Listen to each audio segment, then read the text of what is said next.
Spring has sprung and we need to get to work in the garden. In this video, I'll be starting my seedlings for summer and I'll show you a trick I learned to do it on a budget. The first thing we're doing is sorting the soil out with a budget trick. I'll be starting over 40 seedlings right now, but I added another 25 or so more after I filmed this. If I were to use that fancy germination soil, it would cost me a small fortune. Instead, I got a bag of potting mix and a bag of compost, which probably cut the total cost down to like a fifth of what it could have been. I didn't do the math, I just know it's cheaper. The only catch with this method is that you need to sift it. The potting mix usually has a ton of large pieces of wood which can easily block a seedling trying to shoot up for some morning sun.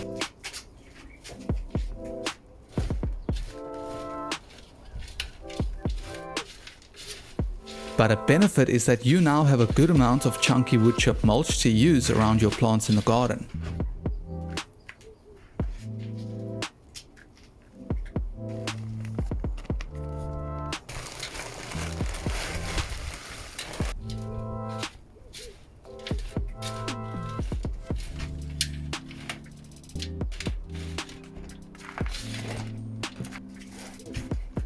As I mix through, you can see that there are still quite a few chunky bits in there, but for the most part, it's a dark, beautiful soil mix that should retain a lot of moisture. You just repeat this process for as much soil as you need.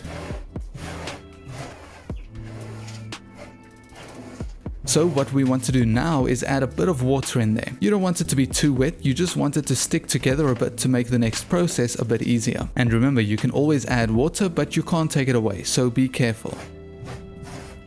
Now I'll be taking these seed starting pots I got for R2.16 at Plastilon, and I'll be filling them up, leaving a small rim of space around the top. As I do this, I lightly compress the soil with my fingers. Just make sure you don't overdo it.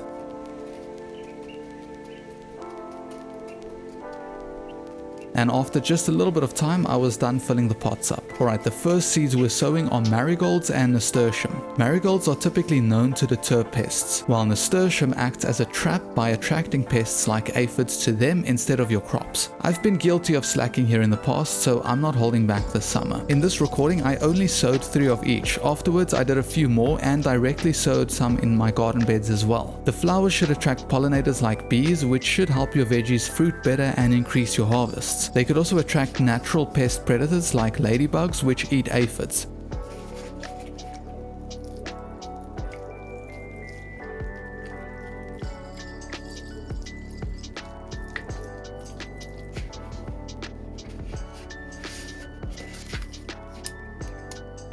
Following that up, I'm going to be planting a few baby marrows, otherwise known as zucchinis or courgettes. I've always heard these plants produce prolifically, so I'll be testing them out this summer by starting with about 9. I'm multi-sowing seeds here. I wasn't sure how reliably they would germinate, but I'm starting to realize, based on how things have been germinating the past few days, if I buy relatively fresh seeds from the store, they do germinate quite reliably, and this ended up being a waste of seed.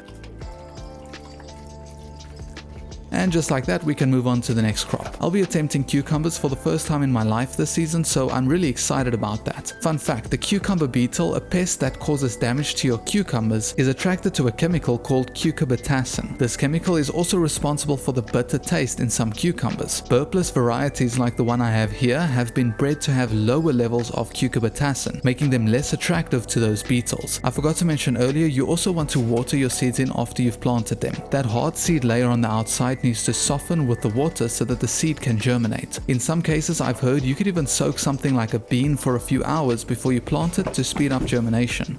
Alright, now we're getting into the tomatoes. I'll be planting 3 varieties here. The first one is the cherry yellow pear. It's important to know the type of tomato you're working with so that you know how to support it, because it will need support when the fruit starts weighing down the branches. This cherry yellow pear along with the red cherry sweetie are both indeterminate varieties. That means their size is not determined. In other words, they will vine, continue to grow and produce as long as they have nutrients and the conditions are favorable. These varieties need a bit more maintenance to take care of, because you'll need to know how to support it up a trellis and prune it to keep the plant healthy and away from disease. But the benefit is you get tons of tomatoes.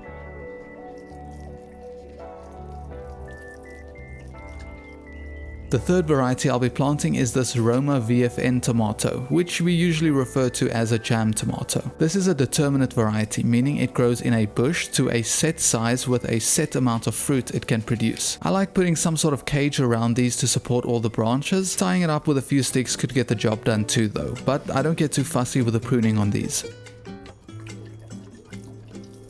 Next up is one of my favorites to grow, Swiss chard. If I'm being honest, this is not one of my favorite vegetables to eat though, but it's really healthy, grows easily, and I just keep harvesting leaves from the same plant for months. So it's a really fantastic crop to include. By the way, as I'm editing this video, it's over a week after I filmed it, and I can reassure you, there's some good news with the seedlings, but stick around to the end to see those updates.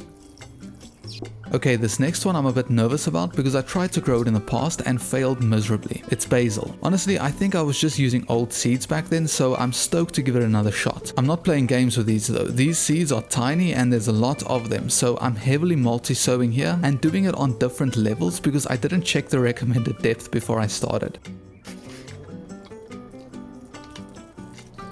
Next up, we're treading into some more unexplored territory with parsley. I thought it would be another cool herb to grow, but I've got no idea what to expect, so I guess we're learning together on this one. If you have any tips for parsley, please leave them in the comments.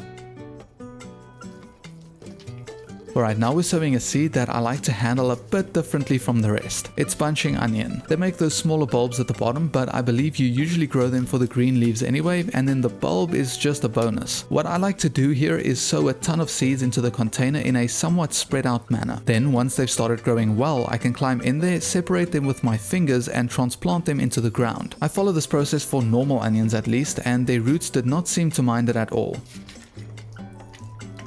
And over here we have a quick look at everything that was started, along with a few old broccoli plants I need to repot into something bigger. I'll play a few updates from about a week down the line. As you can see, I started a few more of some of these, and in some cases started a few extra things like jalapenos, beans and lettuce.